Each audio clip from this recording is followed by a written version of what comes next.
Hi అండి, అందరూ ఎలా ఉన్నారు? రవ్వతో స్వీట్ చేయాలంటే పంచదారే కావాలా? అస్సలు అవసరం లేదు. మన ఇంట్లో ఉండే రవ్వ బెల్లంతో ఇలా నెయ్యి వాసన వచ్చేలా బెల్లం రవ్వ కేసరి చేసుకోండి. చాలా బాగుంటుంది. మెత్తగా నోట్లో వేసుకుంటే కరిగిపోయేలా ఉంటుంది. దీన్ని పూజలప్పుడు, పండగలప్పుడు ప్రసాదంగా అయినా లేదా ఇంట్లో స్వీట్ తినాలనిపించినప్పుడు చాలా ఈజీగా ఈ బెల్లం రవ్వ కేసరిని చేసుకోవచ్చు. దీన్ని చేసుకోవడానికి కూడా ఎక్కువ టైం పట్టదు. చాలా తక్కువ టైంలోనే ఈజీగా చేసేసుకోవచ్చు. ముఖ్యంగా చక్కెర లేకోకుండా బెల్లంతో చేసుకుంటున్నాం కనుక ఎవరైనా తినచ్చు. ఈ వీడియోలో పర్ఫెక్ట్ కొలతలతో బెల్లం రవ్వ కేసరి ఎలా చేయాలో స్టెప్ బై స్టెప్ చూపించాను. వీడియోని స్కిప్ చేయకుండా లాస్ట్ వరకు చూడండి. మరి లేట్ చేయకుండా రెసిపీని స్టార్ట్ చేసేద్దాం. ముందుగా ఒక బౌల్ తీసుకొని ఇందులోకి చిటికెడు కుంకుమ పువ్వు వేసుకోవాలి. అలాగే పావు కప్పు వరకు పాలు వేసుకోవాలి. ఇప్పుడు ఈ కుంకుమ పువ్వును పాలల్లో నానబెట్టుకోవాలి. నెక్స్ట్ స్టవ్ మీద కడాయి పెట్టుకొని స్టవ్ ఆన్ చేసుకోవాలి. ఇప్పుడు ఇందులోకి అరకప్పు వరకు నెయ్యి వేసుకోవాలి. రవ్వ కేసరి చేసుకోవడానికి 1 కప్పు వరకు నెయ్యి అవసరం అవుతుంది. నెయ్యి అంతా కరిగిన తర్వాత స్టవ్ను లో ఫ్లేమ్లో పెట్టుకోవాలి. ఇప్పుడు ఇందులోకి డ్రై ఫ్రూట్స్ వేసుకోవాలి. వీటిని ఇలా కంటిన్యూస్గా కలుపుతూ ఫ్రై చేసుకోవాలి. నేను ఇక్కడ జీడిపప్పు, ఎండుద్రాక్ష తీసుకున్నాను. కొద్దిగా డ్రై ఫ్రూట్స్ ఎక్కువగానే వేసుకోండి. అప్పుడే కేసరి తినేటప్పుడు టేస్టీగా చాలా బాగుంటుంది. చూడండి, ఇవి ఫ్రై అయినాయి కదా. ఇప్పుడు వీటిని పక్కకు తీసేసుకుందాం. నెక్స్ట్ ఇదే నెయ్యిలోకి 1 కప్పు రవ్వ వేసుకోవాలి. రవ్వని ఇలా కంటిన్యూస్గా కలుపుతూ మంచి వాసన వచ్చేంత వరకు ఫ్రై చేసుకోవాలి. ఇది ఫ్రై అవ్వడానికి దాదాపు 3 to 4 minutes వరకు టైం పడుతుంది. ఆలోపు బెల్లం వాటర్ని రెడీ చేసుకుందాం.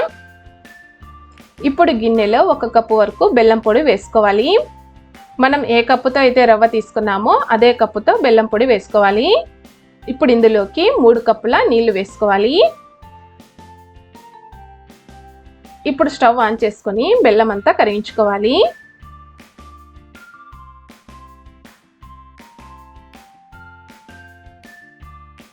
ఇది పాకం రావాల్సిన అవసరం లేదు. ఇలా కొద్దిగా ఉడికితే సరిపోతుంది. ఇప్పుడు స్టవ్ ఆఫ్ చేసుకుందాం. చూడండి, రవ్వ కొద్దిగా కలర్ వచ్చేసి మంచిగా ఫ్రై అయింది కదా. ఇప్పుడు ఇందులోకి బెల్లంను కరిగించుకున్న వాటర్ని ఇలా వడగట్టుకొని వేసుకోండి. అన్నీ ఒకేసారి కాకోకుండా కొన్ని కొన్ని వేసుకోండి. ఇలా బెల్లం వాటర్ వేసేటప్పుడు చేతికి ఆవిరి వచ్చేస్తుంది, అందుకని జాగ్రత్తగా వేసుకోండి. ఇప్పుడు దీనిని ఉండలు కట్టుకోకుండా ఇలా కంటిన్యూస్గా కలుపుతూ ఉడికించుకోవాలి. స్టవ్ను మీడియం టు లో ఫ్లేమ్లో అడ్జస్ట్ చేసుకుంటూ కుక్ చేసుకోవాలి.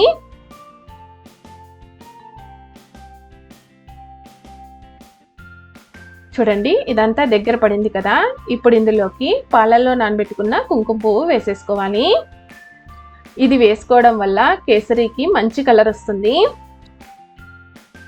చూడండి, చూడ్డానికి కేసరి ఎంత బాగుంది కదా.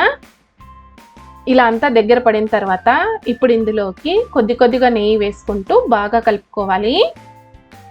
కేసరిని చేసుకోవడానికి రవ్వ ఎంతైతే తీసుకున్నామో నెయ్యి కూడా అంతే తీసుకోవాలి.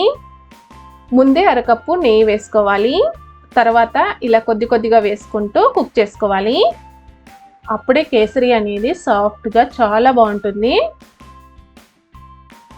చూడండి, రవ్వ అంతా బాగా ఉడికి ఇలా దగ్గర పడిన తర్వాత ఇప్పుడు ఇందులోకి 1/2 టీ స్పూన్ ఇలాచి పౌడర్, అలాగే మనం ముందుగానే ఫ్రై చేసుకున్న డ్రై ఫ్రూట్స్ వేసేసుకోవాలి.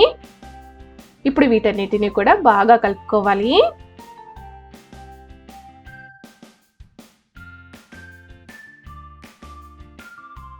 చూడండి, కేసరి నుంచి నెయ్యి కూడా సపరేట్ అవుతుంది కదా. ఈ టైంలో స్టవ్ ఆఫ్ చేసేసుకోవాలి. అంతే అండి, మెత్తగా నోట్లో వేసుకుంటే కరిగిపోయే బెల్లం రవ్వ కేసరి రెడీ. చూడండి, చూస్తుంటేనే ఎప్పుడెప్పుడు తినేయాలనిపిస్తుంది కదా. మరి లేట్ చేయకుండా వచ్చే పండగలకి, పూజలకి మీరు కూడా తప్పకుండా ట్రై చేసి టేస్ట్ చేయండి. మీకు ఈ రెసిపీ నచ్చినట్టయితే లైక్ చేయండి, కమెంట్ చేయండి. మరిన్ని రెసిపీస్ కోసం మన ఛానల్ సబ్స్క్రైబ్ చేసుకోండి. నెక్స్ట్ మరొక మంచి రెసిపీతో కలుస్తాను. Thanks for watching.